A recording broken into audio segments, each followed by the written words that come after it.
Hello, Fellowship family. You are listening to a channel that has been created for the church here at Fellowship Bible Church and beyond to encourage and inspire you to and equip you to love God and to love others more and more.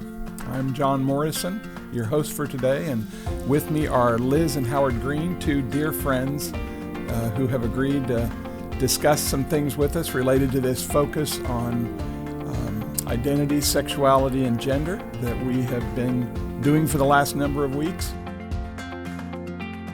We are at a section in this series, this focus on sexuality and gender, identity. We're in a section where we've moved more from the general foundational aspects of those words, those ideas, and we're moving more into a section where we're getting testimonies from people about how they live out their sexuality, how they live out their maleness and their femaleness, and even that close relationship within marriage. Obviously, we're not here to talk about the most private things, but we are here to talk about how has God taught us to become one, or how has God taught us in some of the other episodes how to handle sexual interests and thoughts. We have some singles who will be sharing a little bit about their whole story with regard to sexuality. But in this case, I've asked Howard and Liz for a couple of reasons if they would share with us. And one of them is that Diane and I have known Howard and Liz for a number of years, probably around 13 or so years. I don't know exactly how long. And we've been able to watch them up close. We've been in their home many times. They've been in our homes a few times for a reason we'll say later as to why it's few in ours and many in theirs. But we've gotten to see them with their kids, and we've also gotten to see them as couples and as individuals. And one of the things that has stood out to me in watching them is a level of respect and tenderness and oneness that I see in them that to me bespeaks a man and a woman who have been one. And it shows up in their friendship with each other. It shows up in the way they minister together. It shows up in the way they parent together. And I'm not talking about perfection, none of us are, but I know that one of the things that is at the core of that is how do two people build a closeness? How do they build an intimacy that, yes, it is expressed in part in the bedroom, but it's an intimacy that is more than what goes on when the door is closed. It's an intimacy that has so much to do with how you listen to the other, how you value the other, how a man can lead, but with a gentle kind of respect where a woman knows she's highly valued, and where a woman respects her husband, and yet in a way where she's able to recognize, and he's able to recognize, that these are two equals living out their call from God in relationship to one another. And I feel like Howard and Liz have done that, at least from all the interaction that I've had with them. And I really wanted to hear a little about how they see that. And you'll see part of why I think that's a challenge with them when they get a chance to tell us a little about their family. So I would like to just start out by asking you, Howard and Liz, if you would introduce yourselves, kind of who you are, a little about your family, a little of maybe how you came to meet and how you started out this whole green marriage and family, if we can do that. You go first. I'm Liz Green, and I grew up in Niagara Falls, New York, and then went to Princeton. Then I joined Campus Crusade staff and worked at some of the Ivy League schools, and met Howard while I was working at Dartmouth. And we dated for a year, had some turbulent moments during our year, and at the end of the year, we were married. And I was almost 29, he was 34 when we got married, and I had expected that I would probably end up being a foreign missionary, living alone in an apartment in some country, and there hadn't come along a man, and suddenly there was. So I talked you out of that. Yeah, that's right. And we had our first child within about a year and a half, and it kept going from there. But you introduce yourself. I'm Howard Green. I grew up in Northbrook, Illinois, and as Liz said, we were both older when we met and got married, and so we were both really quite ready to get married, and we've been married 28 years now, and we have 12 children. We didn't set out to have 12 children. I don't know that anyone really sets out to have 12 children. And part of that is by adoption, and that we'll get into more of that, but that has that fact, having a large family, has informed really all of our marriage, and I feel like some of the practices and principles we put into place early in our marriage set us up for success in what we subsequently did and still are doing. So it's not that 12 children define us, but it certainly informs practically everything about who we are and about our marriage. So, and I think that was what I was alluding to at the beginning of. I think part of what I've observed about you guys is that you've both been very committed to your children. You've both been very involved with your children, and you love your children, but you've somehow still managed, in my observation of you, which has been fairly extensive, you've managed to keep Christ first, and you've managed to keep each other first. And that's been obviously something that you must have intended from the beginning. Can you share a little bit about how each of you came to know Christ and how he came to be first in your life, and then maybe from that talk a little bit about how that maybe if that led to you deciding how to value one another in a key way and not getting swallowed up by your family?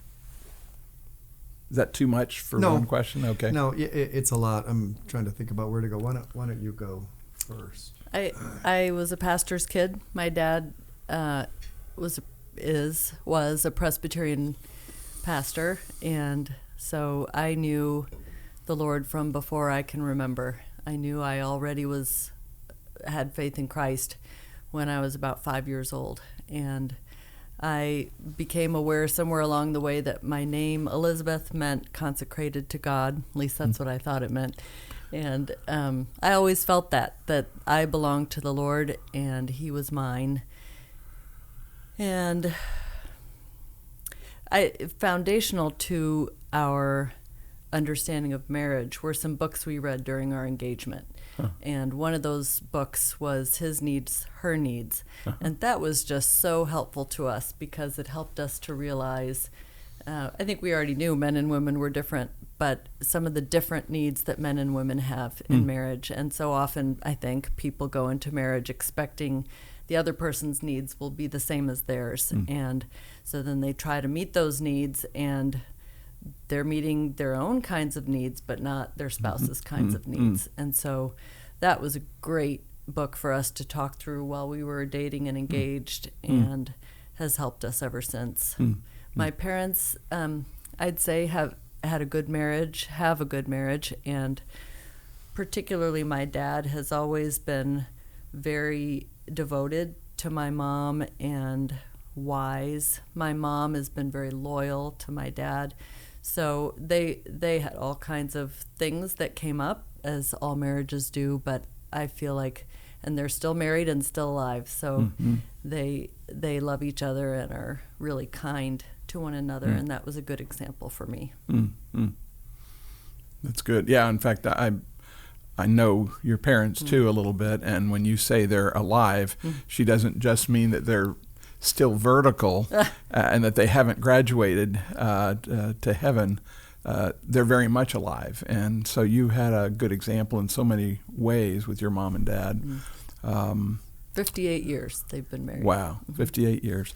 So, and I'm going to hear from Howard in just a second.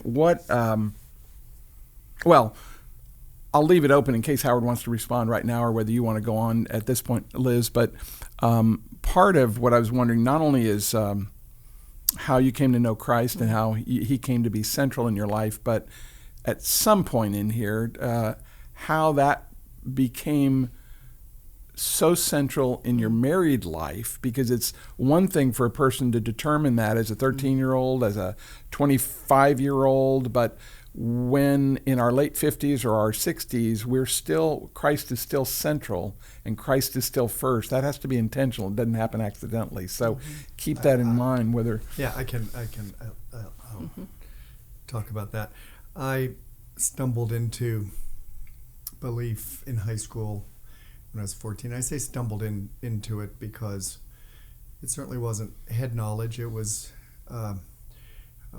much more an emotional attraction to a love that I probably didn't really understand at the time. And I had the good fortune of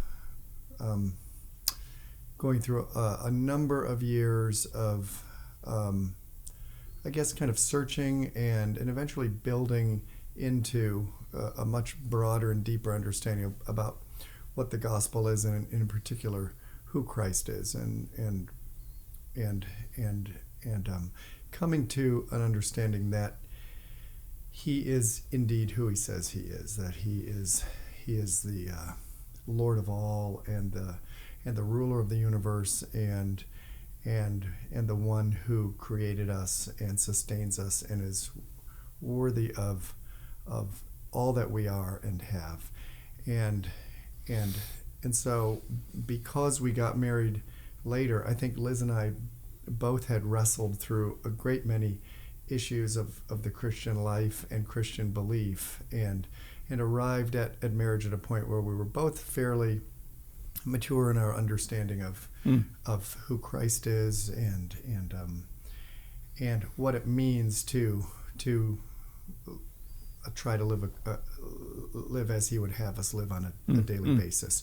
So yes, that we came together with an understanding that this would be a Christian marriage, and we very deliberately set out to make it so, and to give him the centrality in that. We both arrived at marriage understanding the which I think maybe you've already gone through in the previous podcast, but the biblical portrait of marriage as a reflection of Christ's love for us, and almost a great object lesson to the world about that love for us. And so we decided to try to be that object lesson and that picture to the world, and to form our lives and our marriage around that, and not around anything else.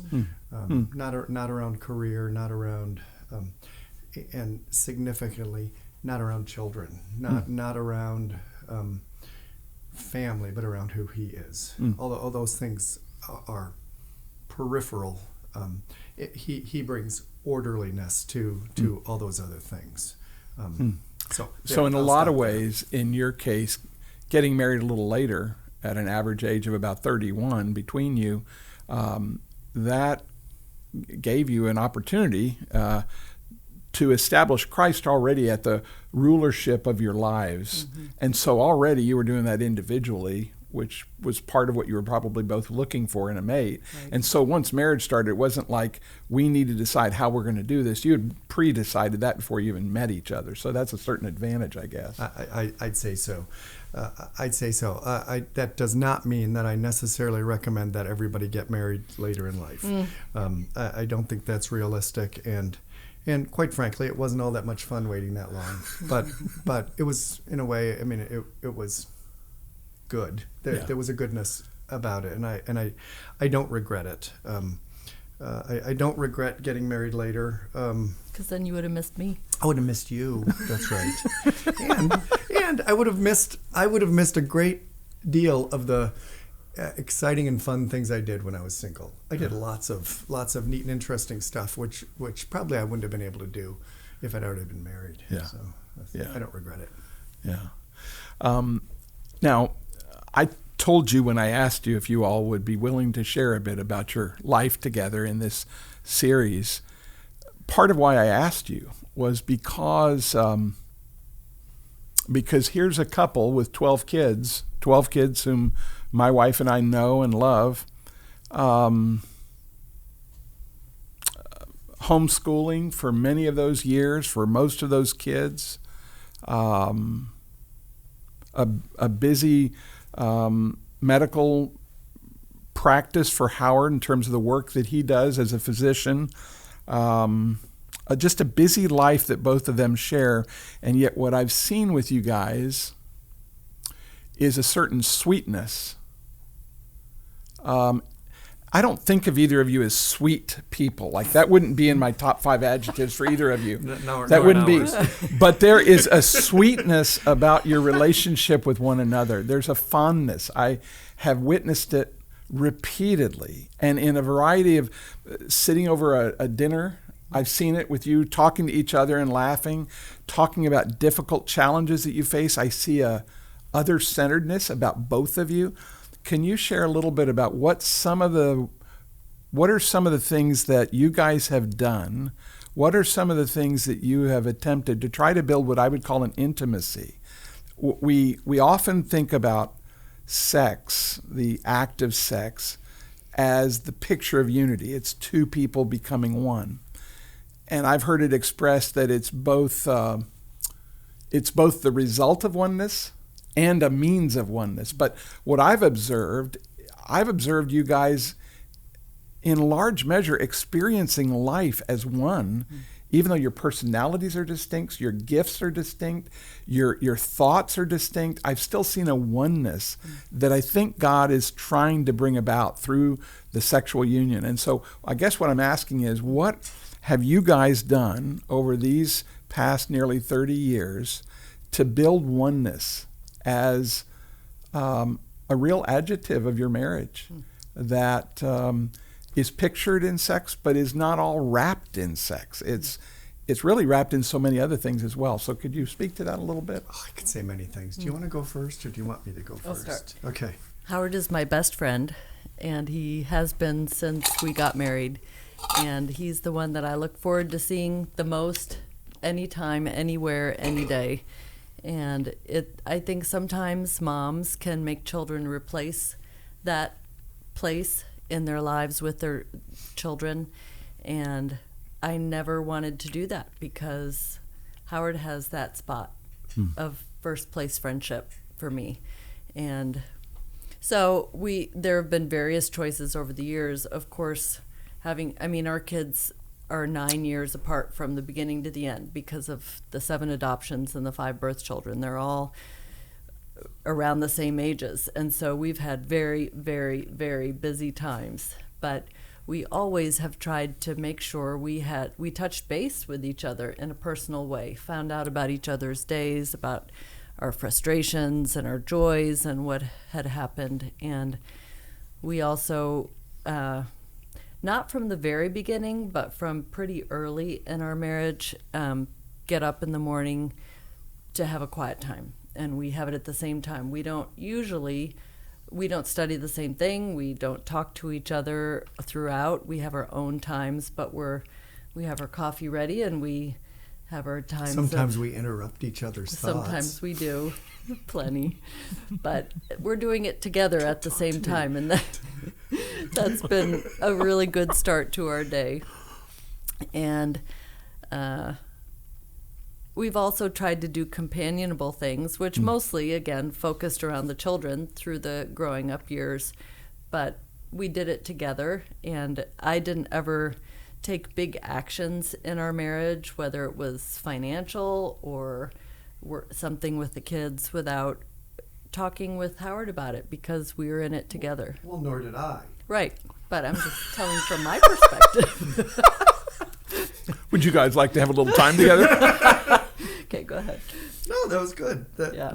What she means is, neither of us was gonna. I'm not gonna go out and buy some huge piece of Machinery. hobby equipment Motorcycle. or something, or motorcycle, much as I might like to, but we that's not the foundation of our marriage. But it does touch on the idea that financially, my thoughts are going a lot of directions, but our finances are one. We don't have separate accounts. We don't have anything separate, and so our money is our money, and what we own is what we own, and that gets back to something you said at the very introduction. You mentioned friendship, and you mentioned oneness, and that idea of oneness. It has been and is foundational for us. One of the very first things we did. When did we do that? Were we married or were we engaged? Depends on what you're about to say. You know what I'm talking about. That TV? No. Oh. Well, that no. We cut that out right away. Yeah, we didn't watch TV at all. No, the Weekend to Remember with the Family Life Ministry thing. We went to that. When did we go? A year after we were married. We had been married for a year, and that was foundational for us. This and I don't know if it's still the same, but what they focused on, it was all different speakers, but all of the speakers and the entire focus on the thing was this idea of oneness, and that the goal of marriage is oneness, and that means oneness in everything.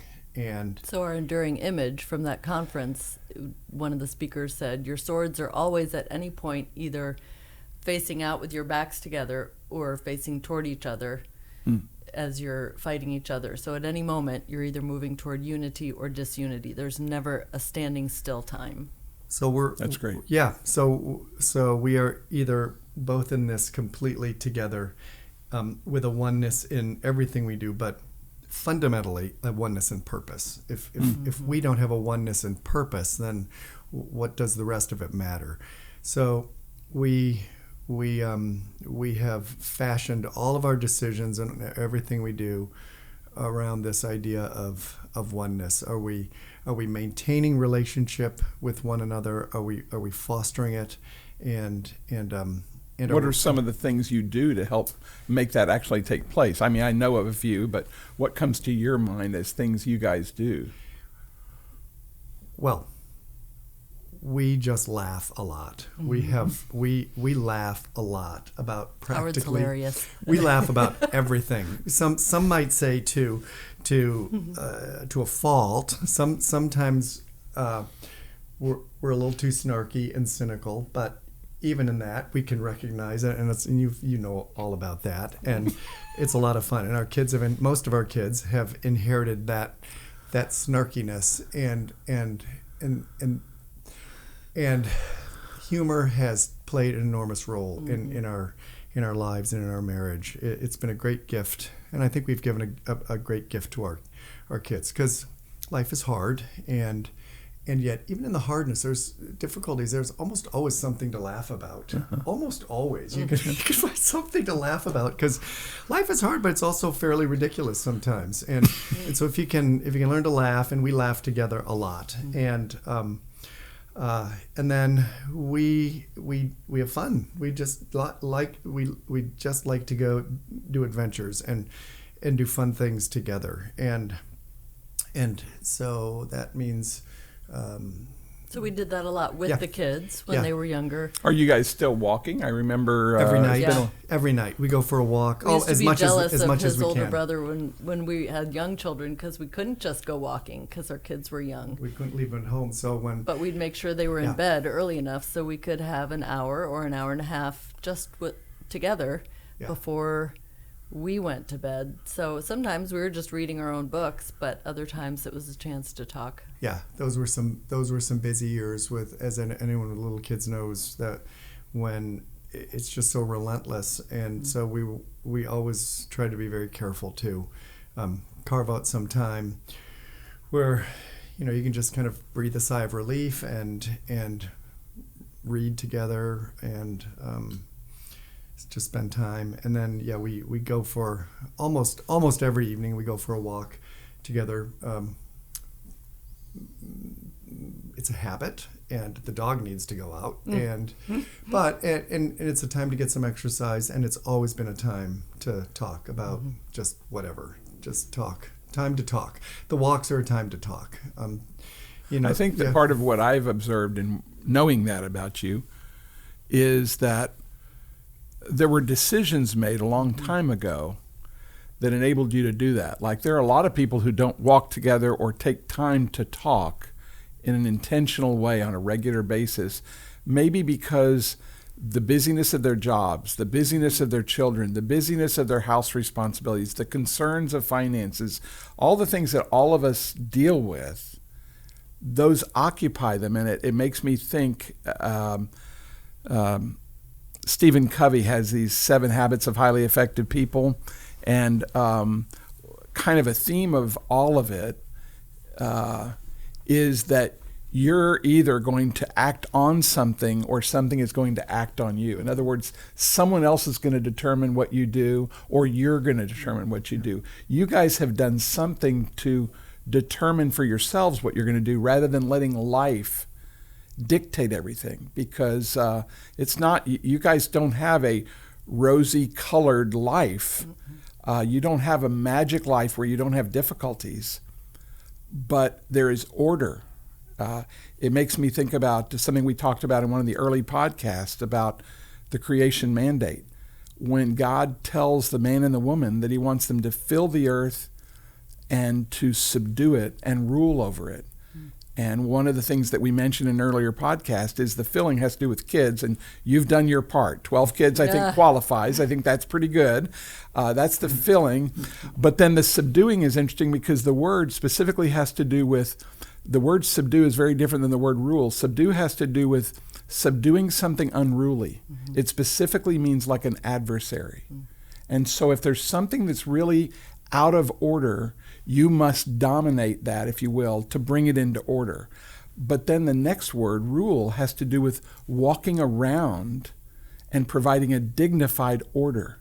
And I think what I've observed is, even though you guys go through all the challenges that any of us do, plus some sometimes, there's an orderliness that I see, and that orderliness, I think, has something to do with decisions you have pre-made, that you're going to go for a walk, or that you're going to take time to have a quiet time, or something like that. I don't know if you can speak to that. Maybe that's too open-ended to be useful.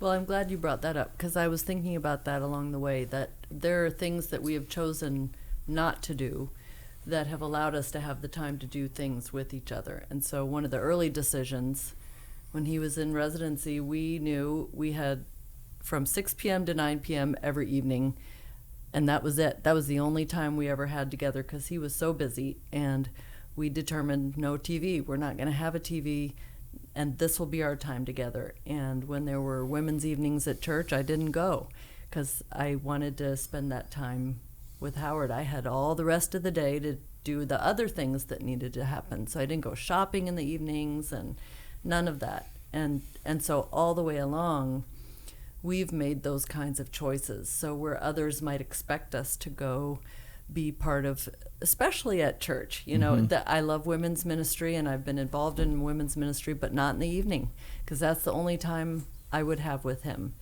And so, and Howard likewise usually doesn't go off on men's weekends. He's gone to the Beast Feast once or twice with the boys, but mostly we don't do things apart from each other when there's time to spend together.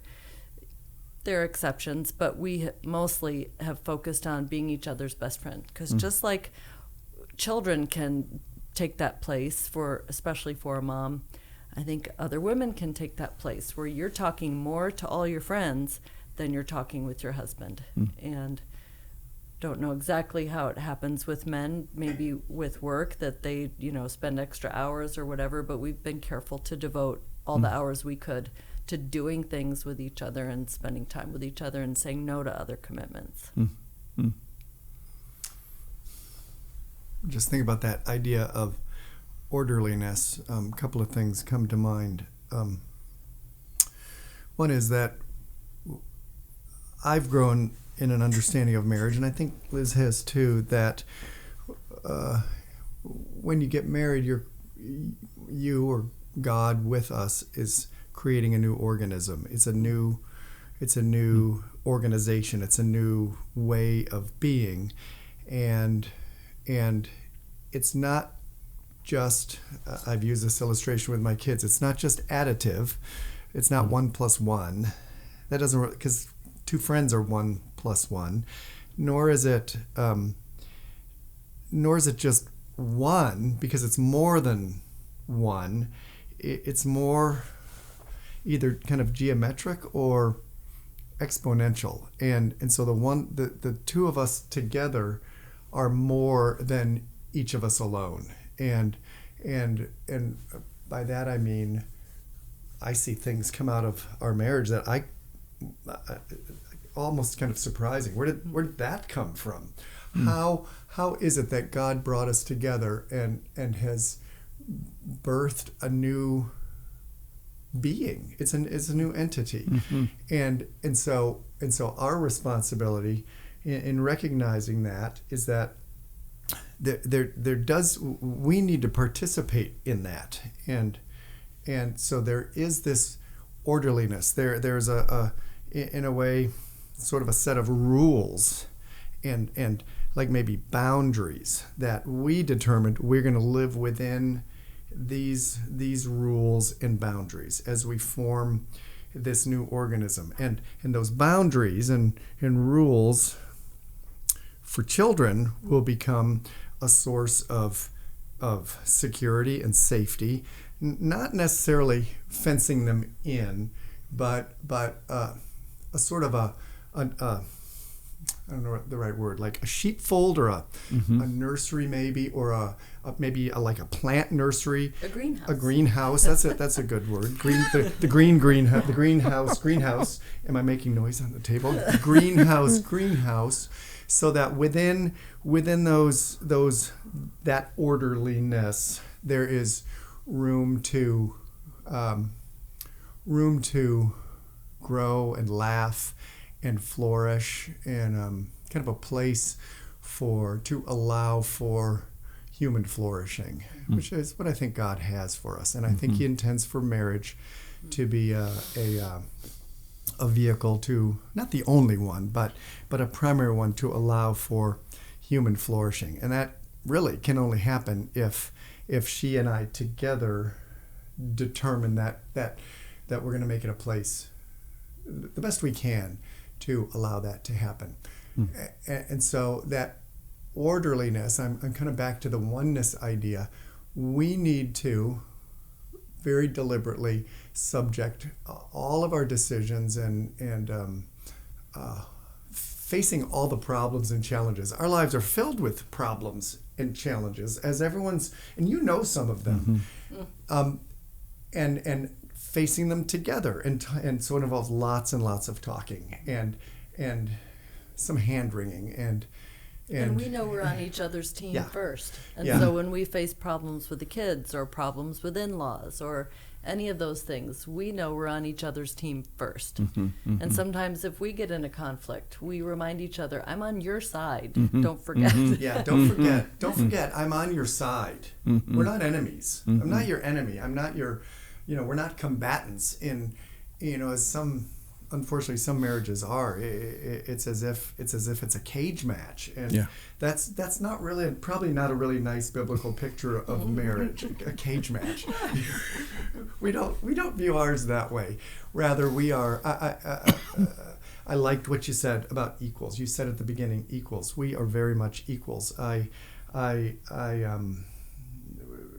am no more and no less than Liz is. We're equals in ability, equals in Well, we need each other's importance and perspective. significance. Yeah. So we draw each other in to all that he does with the things at work. He'll draw me in. I know all about all kinds of things going on at work, and he knows all about everything that I face. And so we help each other, and we use each other's gifts and thinking to be better at the things we do. Mm-hmm, mm-hmm. Yeah. That's good. Let me ask, I have two final questions. One is sort of on this topic of sexuality in one respect, and see what you can do with that question. And the other one has more to do with for other people, and I'll get to that in just a moment. Are there any principles that you guys have when you think about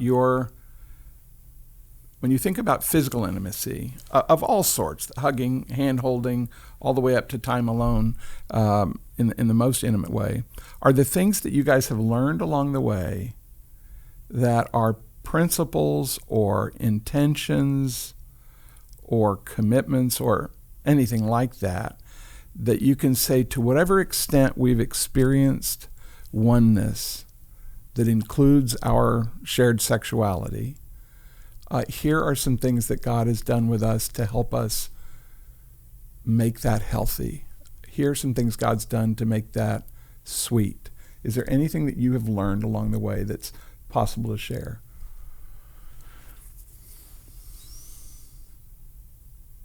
I think one of the things is that we are careful to keep oneness in our communication. So we actually haven't had that many conflicts that were really serious toward each other. But when we do have them, I cannot bear it. And I'll go after him, until things get settled, because I cannot bear to have any sort of distance at all. And so I think when a couple allows that to happen, you can't have joyful times in your intimacy. So our times are joyful, and I might even say worshipful, because it's so much something that God has given us as a gift.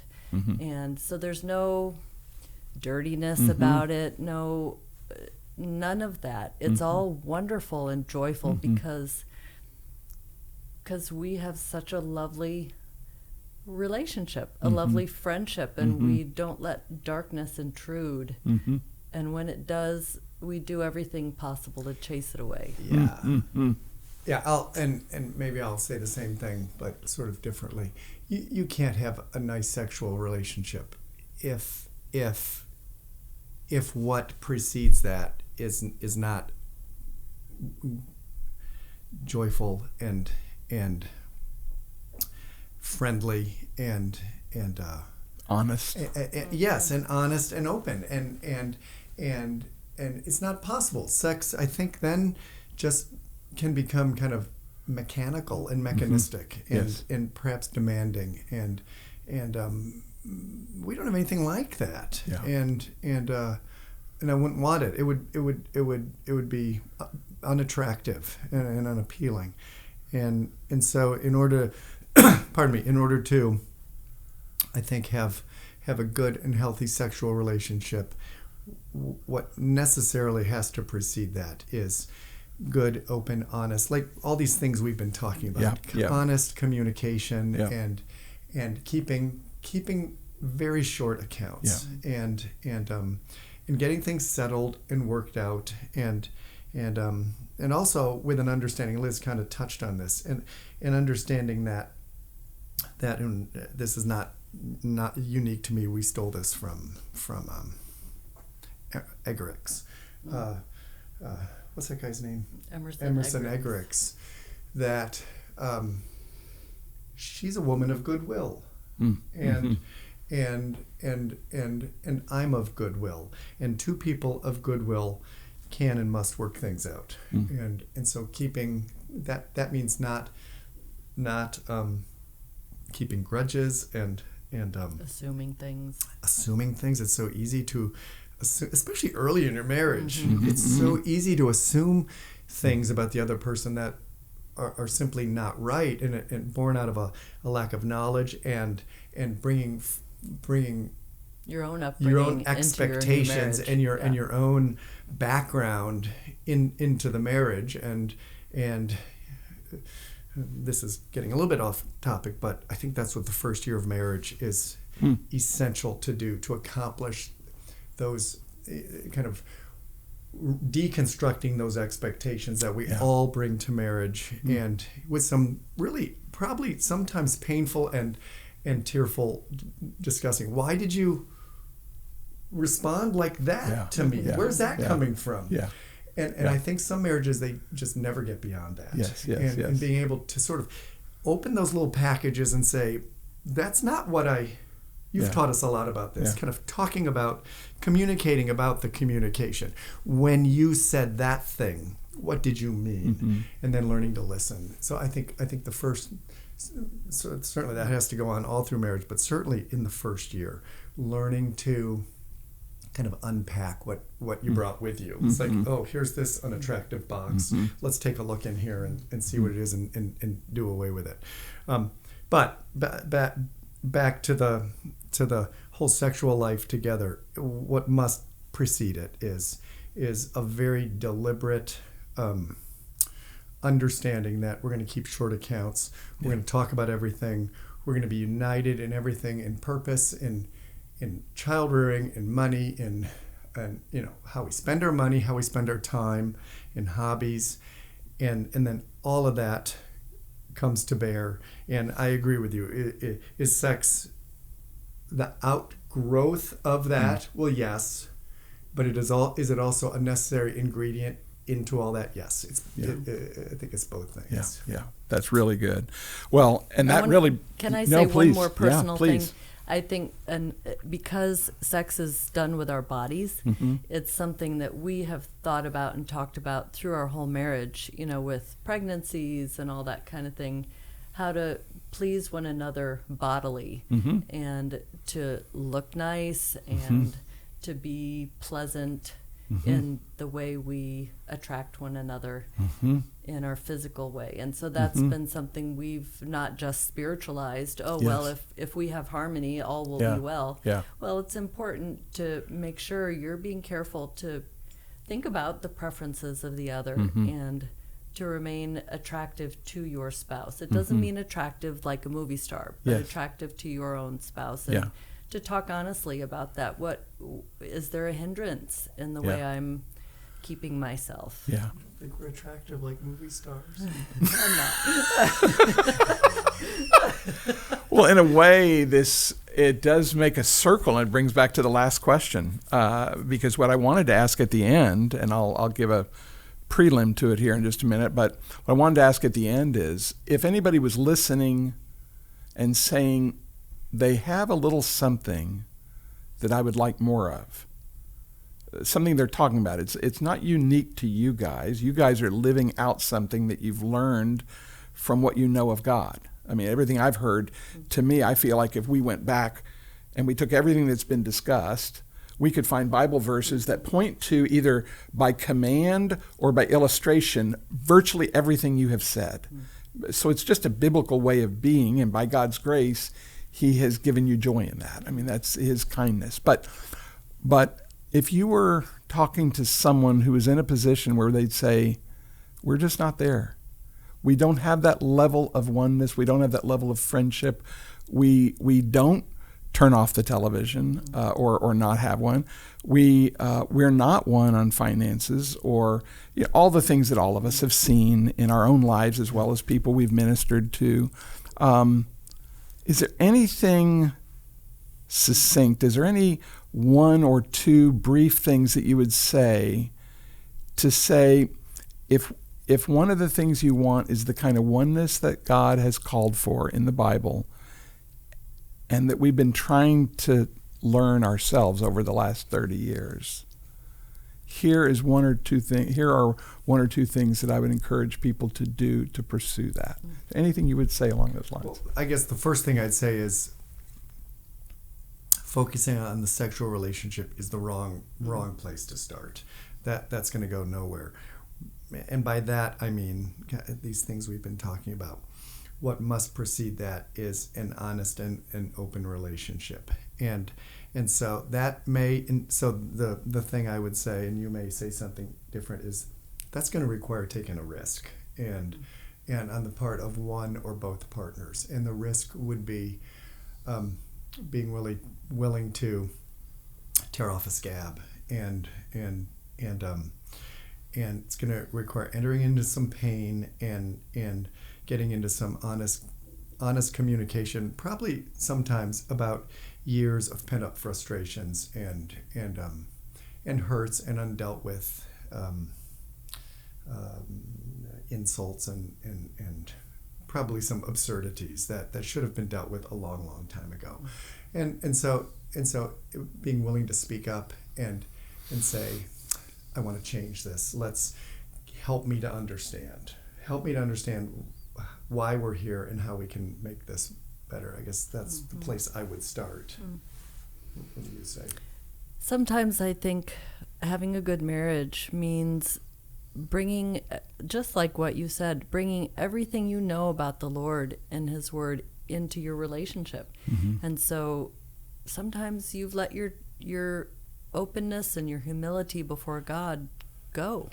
And you're not really, you might be going to church and you might be going to a class or whatever, but maybe you're not really humbling yourself before the Lord and laying yourself open and saying, okay, Lord, I'm willing to be laid bare before your word, and I will be and do anything you want me to be. And so humbling yourself first before the Lord, and then going to your spouse and saying, how can I be a better wife or husband to you? And then beginning to work on those things. And I think it's if you have many years of not doing that, then you will have many years of working your way back. But I think if both of you have an attitude of, I want to please the Lord more than anything in my relationship with you, you can begin to take one step at a time. That's so good.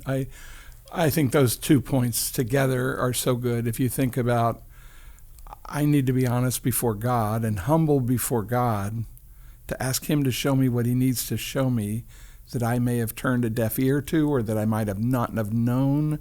And there are a variety of ways to do that, but take those steps. And then the exact same, if you think about what Howard said, you're doing the very same thing in the relationship.